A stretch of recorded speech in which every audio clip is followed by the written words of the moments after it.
UPSC pre 2025 में in government document से 10 से 11 सवाल अपीयर हुए हैं, which amounts to total of 20 to 22 marks. जिस यूपीएससी प्री की कट ऑफ 85-90 होती है, उसमें ये 22 मार्क्स की कितनी कीमत है, आपसे बेहतर कौन जानता है। ये गवर्नमेंट डॉक्यूमेंट कौन से हैं, इनको मैंने पिछली बार भी पढ़ाया था, उसके पिछली बार भी पढ़ाया था। इसी गवर्नमेंट डॉक्यूमेंट से यूपीएससी प्री 2024 में 14 मार्क्स के क्वेश्चन पूछे गए थे और इन्हीं गवर्नमेंट डॉक्यूमेंट से यूपीएससी प्री 2025 में 22 मार्क्स के क्वेश्चन पूछे गए। गवर्नमेंट इन डॉक्यूमेंट से चिल्ला चिल्ला के आपको बोल रही है कि ये चीजें, ये एरियाज इंपॉर्टेंट है, ये टॉपिक इंपॉर्टेंट है, इनको छोड़कर मत जाइए। इसलिए ध्यान दीजिए कौन से हैं गवर्नमेंट डॉक्यूमेंट। सबसे पहला ये गवर्नमेंट डॉक्यूमेंट जो है वो है presidential address. Budget economic survey आने वाला है, उससे पहले एक प्रेसिडेंशियल एड्रेस होता है जहां पे प्रेसिडेंट साहब माई गवर्नमेंट कह के गवर्नमेंट की इंपॉर्टेंट पॉलिसीज को बताते हैं और वहीं पर पूरा गेम है। वही पॉलिसी जो बता रहे हैं, यानी यूपीएससी एग्जामिनर का भी फोकस वहीं पर है जहां पर गवर्नमेंट का फोकस है। Address by honourable president of India Shrimati Droupadi Murmu to parliament 31 January 2025। ये डॉक्यूमेंट आपको मैंने पूरा पढ़ाया था और ऐसे ही डॉक्यूमेंट जो 2024 में आया था, उस डॉक्यूमेंट से भी 6 to 7 क्वेश्चन यूपीएससी प्री 2024 में पूछे गए थे और इस डॉक्यूमेंट से इस बार 5 क्वेश्चन पूछे गए हैं और इंडिया ईयर बुक से भी 5 to 6 क्वेश्चन पूछे गए हैं। वो क्वेश्चन कौन से हैं, आइए मैं आपको समझाता हूं। देखिए, जब ये डॉक्यूमेंट आता है तो गवर्नमेंट की पॉलिसीज के बारे में बात होती है और यहां पे पहली लाइन लिखी है 75th anniversary of adoption of our constitution, और यही चीज 2024 में भी लिखी हुई थी। तो कॉन्स्टिट्यूशन से सवाल 2024 में भी पूछा गया था जहां पर पार्ट ऑफ कॉन्स्टिट्यूशन के बारे में बात हुई थी, और 2025 में भी कॉन्स्टिट्यूशन से सवाल पूछे गए कि ये प्रोविजंस हैं कॉन्स्टिट्यूशन के कौन से पार्ट में लाए करते हैं। तो क्या यूपीएससी अपने आप को रिपीट करता है? सबसे पहली बात ये, यस, यूपीएससी अपने आप को रिपीट करता है। यहां पर पंचायत, म्युनिसिपैलिटी, इमरजेंसी और अमेंडमेंट ऑफ द कॉन्स्टिट्यूशन कौन से पार्ट में लाया करते हैं, 2024 का ये सवाल था और यही सवाल यहां पर आर्टिकल डाल दिया है और आर्टिकल डालने के बाद पूछा है कौन से पार्ट से बिलोंग करते हैं। डीपीएसपी है, फंडामेंटल ड्यूटीज है, फंडामेंटल राइट्स है। मान सकता हूं कुछ लोगों के लिए बड़ा आसान होगा, लेकिन जो लोग ये फैक्ट नहीं पढ़ते हैं, पार्ट्स और आर्टिकल्स नहीं पता होते हैं किस पार्ट में दिए गए हैं, तो उनके लिए बड़ी दिक्कत होती है। हाँ, माना ये कॉन्स्टिट्यूशन लिखा हुआ है तो क्या है सर, डायरेक्टली वैसे भी कॉन्स्टिट्यूशन इंपॉर्टेंट थीम है तो पूछ लेता है, कौन सी बड़ी बात है? कोई बात नहीं, अगर आप इस सवाल को इग्नोर भी करना चाहो तो मेरे लिए कोई बड़ी बात नहीं। इस सवाल को आप इग्नोर कर सकते हैं, इस सवाल को हटाकर भी 10 क्वेश्चन में आपको दिखाने वाला हूं। दूसरा जो सवाल है, आइए मैं दूसरे सवाल पर चलता हूं जो एग्जामिनर ने पूछा है। यहां पर मैंने आपको बताया था पिछले साल, just a few days ago ISRO has conducted its 100th launch successfully, placing satellite in orbit, and I congratulate ISRO and all the citizens of country for this achievement. ISRO एक इंपॉर्टेंट ऑर्गेनाइजेशन है और ये science and technology के हिसाब से space technology important होगी, ये मैंने बताया था। क्या स्पेस टेक्नोलॉजी में स्पेस मिशन से सवाल पूछे जाएंगे, ये भी मैंने बोला था कि आर्यभट्टा और ISRO का फर्स्ट लॉन्च जो हुआ था 1975 में, उसको 50 ईयर्स कंप्लीट हो रहे हैं। उस कॉन्टेक्स्ट में भी स्पेस मिशन से इंपॉर्टेंट है। क्या यूपीएससी ने सवाल पूछा Axiom 4, SpaDeX and Gaganyaan के ऊपर सवाल पूछा? क्या गगनयान यहां पर मेंशन भी है? बिल्कुल मेंशन है। गवर्नमेंट का या ISRO का एक इंपॉर्टेंट मिशन है गगनयान, जिसके बारे में बात करता है हमारा प्रेसिडेंशियल एड्रेस। और ऐसा ही सवाल एक्सियोम 4, स्पेस डेक्स के ऊपर मैंने टेलीग्राम पर बनाकर आपसे पूछा भी था एग्जामिनेशन के पहले। आज भी वो सवाल अवेलेबल है, जाकर देखिएगा। ये मैंने कॉलम 3 कॉलम क्वेश्चन में ऐसा सवाल पूछा था और वही एग्जैक्ट सवाल यहां पर पूछा गया कि how many space missions given above encourage and support microgravity research. इस तरह के सवाल यूपीएससी ने पूछा। ये दूसरा एक सवाल गगन के ऊपर भी पूछा, GPS aided geo augmented navigation uses a system of ground station to provide the necessary augmentation, which of the following is correct with respect to GAGAN. तो गगन के ऊपर सवाल पूछा, इसलिए 100th लॉन्च ISRO का इंपॉर्टेंट है और ISRO की पहली सैटेलाइट को भी 50 ईयर्स कंप्लीट हो रहे थे। उस कॉन्टेक्स्ट में यूपीएससी ने स्पेस मिशन से 2 सवाल, एक सवाल ये और साथ में गगन के ऊपर एक सवाल ये पूछा। 2 सवाल ये रहे। आइए आगे चलते हैं, और कौन से सवाल पूछे यूपीएससी ने। यूपीएससी ने India's UPI technology has also impressed many developed countries, more than 50% of world's real time digital transaction now takes place in India. UPI हम सब भारतीयों के लिए बड़ा गर्व की बात है। इतना मैसिव डेटा, इतने मैसिव ट्रांजैक्शन, ऊपर से डिजिटल भारत का ये जो सपना है, इस थीम के ऊपर यूपीएससी ने सवाल पूछा, क्योंकि ये थीम प्रेसिडेंशियल एड्रेस में गवर्नमेंट चिल्ला चिल्ला के आपको बता रही है। और सवाल क्या पूछा, UAE, France, Germany, Singapore, Bangladesh, how many countries amongst the above are there other than India where international merchant payments are accepted under UPI। और ऐसे करंट अफेयर में बहुत ढेर सारे टॉपिक्स भी थे जिसको मैंने इकोनॉमी में भी कवर किया था और नॉर्मली आपको यूट्यूब पर भी मेनी वीडियोस बनाकर मैंने आपको ये चीजें समझाने की भी कोशिश की थी। हमारे मंथली माइंड मैप मैगजीन में भी ये चीजें अपीयर हुई हैं, आप जाकर उस चीज को चेक कर सकते हैं। लेकिन उससे बियॉन्ड एक चीज बताना चाह रहा हूं, प्रेसिडेंशियल एड्रेस में अगर यूपीआई टेक्नोलॉजी के ऊपर बात हो रही है तो क्या यूपीआई के ऊपर सवाल बन रहा है? 2025 में यूपीआई के ऊपर सवाल पूछा। रुको रुको, अभी जाना नहीं, अभी तो 4 क्वेश्चन बताए हैं, आगे चलते हैं और मैं आपको सवाल बताता हूं। उससे पहले मैं बताना चाहता हूं कि इस प्री में, यूपीएससी प्री में अगर आप बार बार फेल हो रहे हैं, इस विशियस साइकिल में फंस गए और आपको लगता है कि कंटेंट कैसे पार होगा, कंटेंट समझ नहीं आ रहा है कि कौन सा कंटेंट पढ़े, बहुत ज्यादा कुछ टॉपिक पढ़ लेते हैं, कुछ टॉपिक बहुत कम पढ़ते हैं, एक प्रिसाइज्ड कंटेंट नहीं मिल रहा है, ये प्रीलिम परफेक्शन प्रोग्राम प्री में आपके लिए परफेक्शन यानी highest accuracy in every question achieve करने की कोशिश करेंगे। प्रीलिम परफेक्शन प्रोग्राम का ये बैच नंबर 2 26 जनवरी से स्टार्ट हो रहा है, जिसके बारे में मैं आपको बता रहा हूं। और ये प्रोग्राम आप ज्वाइन करके एक यूपीएससी प्री में एक प्रिसाइज कंटेंट पा सकते हैं। साथ में ये पेपर 1 को तो संभाल लेगा प्रीलिम परफेक्शन प्रोग्राम, पर सीसेट में क्या होगा, सीसेट अगर आपका वीक है तो मैंने सीसेट का कोर्स भी, अफोर्डेबल प्राइस है 2499 प्लस जीएसटी, जहां पर मैं सीसेट एक यूनिक स्ट्रेटजी से आपको समझाऊंगा। सारी डिटेल चाहिए, डिस्क्रिप्शन में लिंक है, जाइए वहां पर अबाउट द कोर्स वीडियो होगी, उस वीडियो को देखिए, क्या हम प्रोवाइड कर रहे हैं इसको समझिए। अगर आप इंटरेस्टेड हैं तो इस कोर्स को परचेज करके अपनी पढ़ाई को और उत्तम बना सकते हैं, सही डायरेक्शन में ले जा सकते हैं। आइए आगे चलता हूं नेक्स्ट टॉपिक के ऊपर। यहां पर बात हो रही थी summit quads BRICS SCO G20 इन, मैं इसको थोड़ा सा हटा के आपको पहले रीड करवाना चाहता हूं।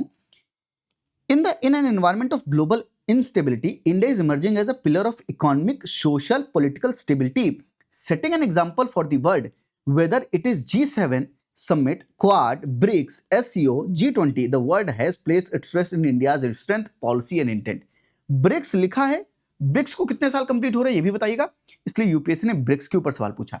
और ब्रिक्स के ऊपर करंट अफेयर भी था, ब्रिक्स को कितने इयर्स कंप्लीट हो रहे हैं, मैंने इस लॉजिक से आपको बताया था ब्रिक्स इंपॉर्टेंट भी होगा, और प्रेसिडेंशियल एड्रेस का रेफरेंस देके भी मैंने बताया था कि ब्रिक्स इंपॉर्टेंट होगा, सवाल पूछा जाएगा। और यूपीएससी ने ब्रिक्स के ऊपर सवाल भी पूछा।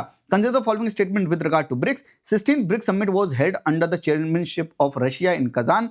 Indonesia has become the full member of BRICS. The theme of 16th BRICS Summit was strengthening multiculturalism for just global development and security. ऐसा सवाल पूछा। साथ में अगर आप आगे चले, ये नेक्स्ट क्वेश्चन, पीएम सूर्य घर मुफ्त बिजली योजना, ये स्कीम के अंदर मैंने ये स्कीम भी बताई थी और साथ में प्रेसिडेंशियल एड्रेस में भी ये स्कीम थी। और क्या स्कीम से ऊपर सवाल पूछा, पीएम सूर्य घर मुफ्त बिजली योजना, डायरेक्ट सवाल पूछा है, जहां पर 3 स्टेटमेंट देकर आपसे पूछा कौन सा स्टेटमेंट करेक्ट है।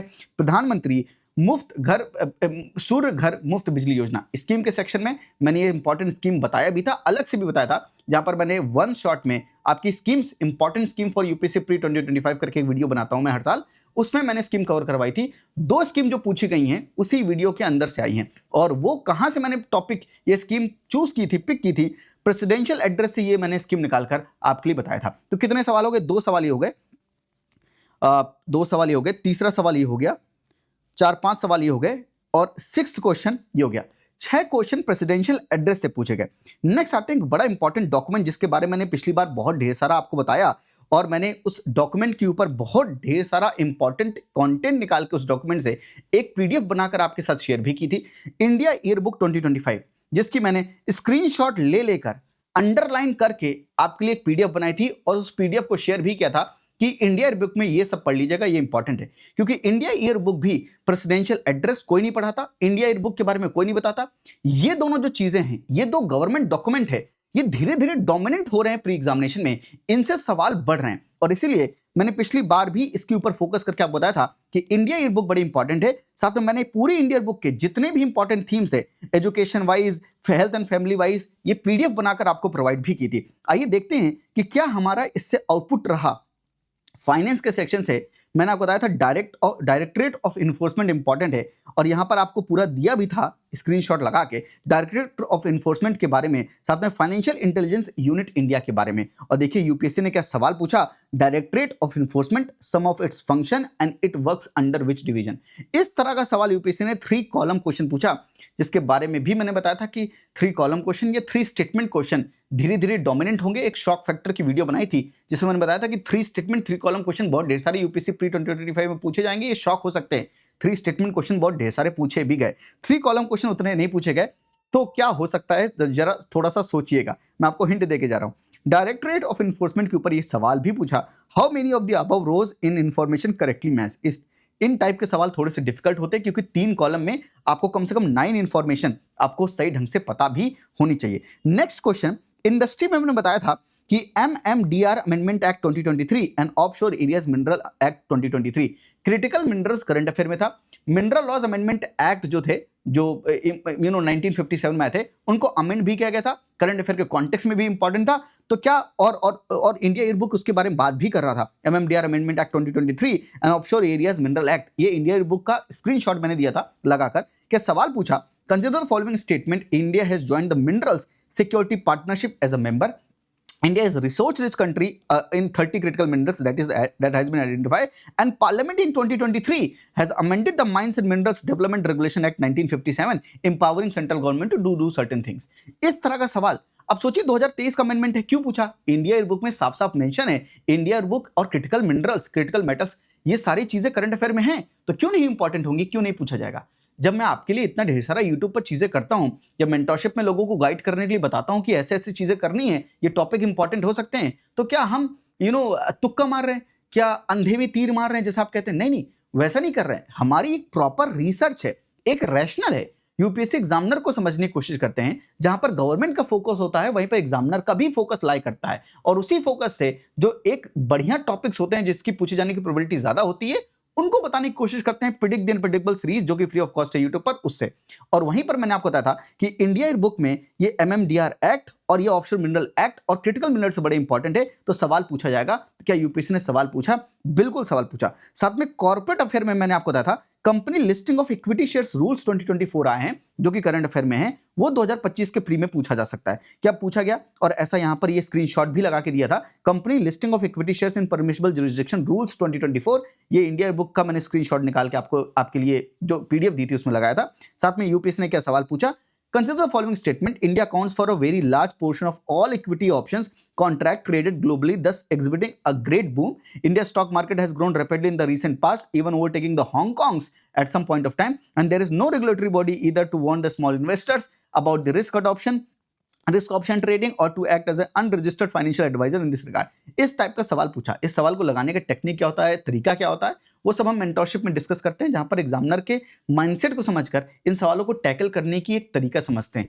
एक स्ट्रेटजी समझते हैं कि एग्जामिनर ये सवाल क्यों फ्रेम करता है और सबसे इंपॉर्टेंट कैसे फ्रेम करता है। वो मेंटरशिप में करते भी हैं, जो मेंटरशिप के स्टूडेंट है वो मुझे समझ सकते हैं। तो क्या सवाल पूछा company listing of equity shares rule से? बिल्कुल सवाल पूछा। नेक्स्ट सवाल, एग्रीकल्चर में मैंने बोला था राष्ट्रीय गोकुल मिशन, तो राष्ट्रीय गोकुल मिशन एंड सूर्य घर मुफ्त बिजली योजना, ये इंपॉर्टेंट होंगे। और ये स्कीम के एक स्कीम की जो वीडियो बनाता हूं उसमें मैंने ये दोनों चीजें बताई थी, और प्रेसिडेंशियल एड्रेस से इंडिया बुक से निकाल के ही मैं स्कीम्स को बताता हूं मेनली, ताकि आपको जो इंपॉर्टेंट स्कीम्स हो वो सारी कवर हो जाएं। इसलिए स्कीम से हमेशा 3-4 सालों से जो स्कीम मैंने बताई है, उन्हीं स्कीम में से 1 या 2 स्कीम्स पूछी गई हैं। जितने क्वेश्चन आते हैं, अगर स्कीम से कोई क्वेश्चन आता है तो उसी एक वीडियो से क्वेश्चन आता है। तो राष्ट्रीय गोकुल मिशन जो है, जो पूछा गया, वो इंडिया ईयरबुक में कवर था। राष्ट्रीय गोकुल मिशन लॉन्च इन 2014, इसलिए इसको 10 इयर्स कंप्लीट हो रहे हैं। देखिए, कभी भी यूपीएससी अपना लॉजिक नहीं छोड़ता। अगर आप ध्यान से देख रहे हो, 10 साल कंप्लीट हो रहे हैं, 50 साल कंप्लीट हो रहे हैं, या 100 इयर्स कंप्लीट हो रहे हैं, तो यूपीएससी के सवाल आता है। तो राष्ट्रीय गोकुल मिशन के ऊपर सवाल पूछा गया, और गवर्नमेंट का फोकस भी काउस पे था, इसलिए भी सवाल पूछा गया, इंडिजिनस पे भी था। राष्ट्रीय गोकुल मिशन और ऐसे करके 2 स्टेटमेंट बनाकर आपसे सवाल पूछा गया। एंड लास्ट नहीं, 2 और हैं। एनर्जी से पीएम सूर्य घर मुफ्त बिजली योजना, ये इंडिया ईयरबुक में भी कवर था, साथ में प्रेसिडेंशियल एड्रेस पे भी कवर था, वो सवाल पूछा गया। एंड लास्ट क्वेश्चन जो है, रूरल डेवलपमेंट से पंचायती राज के ऊपर इंडिया ईयरबुक ने बड़ा फोकस किया था, पंचायती राज के ऊपर फोकस किया था। और हमने जो एक बड़ा इंपॉर्टेंट पैटर्न यूपीएससी का पकड़ा था कि जो 1995 की थीम्स होंगी वही 2005 की थीम्स हैं, वही 2015 की थीम्स हैं, वही 2025 की थीम्स होंगी। तो पंचायती राज इस कॉन्टेक्स्ट से बड़ा इंपॉर्टेंट होगा, ये मैंने एक वीडियो में भी समझाया था, और पंचायती राज से भी सवाल पूछा गया। तो अगर आप ओवरऑल देखें, ये 2 government document, presidential address plus India yearbook, ये डोमिनेंट हो रही है धीरे धीरे प्री एग्जामिनेशन में। इस बार प्री एग्जामिनेशन में भी 2026 में भी इन डॉक्यूमेंट से सवाल पूछा जा सकता है। तो अगर आप चाहेंगे, अगर आप मुझे कमेंट सेक्शन बताएंगे कि आपको मैं प्रेसिडेंशियल एड्रेस इस बार भी कवर कर रहा हूं और इस बार भी इंडिया बुक के इंपॉर्टेंट टॉपिक आपको बताऊं, तो ये मेहनत मैं आपके लिए कर सकता हूं, अगर आप चाहें तो, क्योंकि इनका दबदबा प्री एग्जामिनेशन में बढ़ रहा है। 10 to 11 क्वेश्चन इस बार भी 22 मार्क्स मायने रखते हैं प्री एग्जामिनेशन में। अगर ये टॉपिक जानेंगे, इन एरियाज पर फोकस करेंगे जहां पर यूपीएससी का फोकस है, तो एग्जामिनेशन में बेहतर परफॉर्म कर पाएंगे। और मैं कहता हूं हार्ड वर्क करने से ज्यादा इंपॉर्टेंट है स्मार्ट वर्क करना, क्योंकि इसको मैं कैसे बात करूं, दो अगर एस्पिरेंट हैं, एक एस्पिरेंट स्मार्टली वर्क कर रहा है और एक गधों की तरह लगा हुआ मेहनत बहुत कर रहा है, पर उसका आउटपुट नहीं आ रहा है। तो ज्यादा इनपुट देके भी अगर आउटपुट नहीं आ रहा है तो मतलब हार्डवर्क आप बहुत कर रहे हैं पर सही ढंग से आउटपुट नहीं मिल रहा है। स्मार्टली वर्क करेंगे, उन टॉपिक्स पर पढ़ना सब कुछ है, उसके बाद जब रिवाइज करें, इंपॉर्टेंट टॉपिक चूज करें, important topic, important areas, important themes कौन बताएगा? ये गवर्नमेंट डॉक्यूमेंट्स आपको बता रहे हैं कि 10 से 12 सवाल हम इसी डॉक्यूमेंट से पूछ रहे हैं। इन एरियाज को फोकस करेंगे, बेहतर आउटपुट आ सकेगा। कमेंट सेक्शन बताइएगा, क्या प्रेसिडेंशियल एड्रेस या इंडिया एयरबुक के ऊपर चाहते हैं कि मैं आपके लिए बताऊं कि कौन सा इंपॉर्टेंट है, और माइंड मैप में पूरा लगा कर आपको दूं क्या कि कौन कौन से टॉपिक किस किस थीम से इंपॉर्टेंट है? मुझे जरूर बताइएगा। आज के लिए इतना ही। आई होप इस वीडियो ने आपके अंदर एक इंपैक्ट क्रिएट किया हो। एक बात जो आपको बताने की मैंने कोशिश की है कि स्मार्टली वर्क कीजिए, एग्जामिनर जहां पर फोकस करता है वहां पर फोकस कीजिए। थैंक यू, नमस्ते, जय हिंद।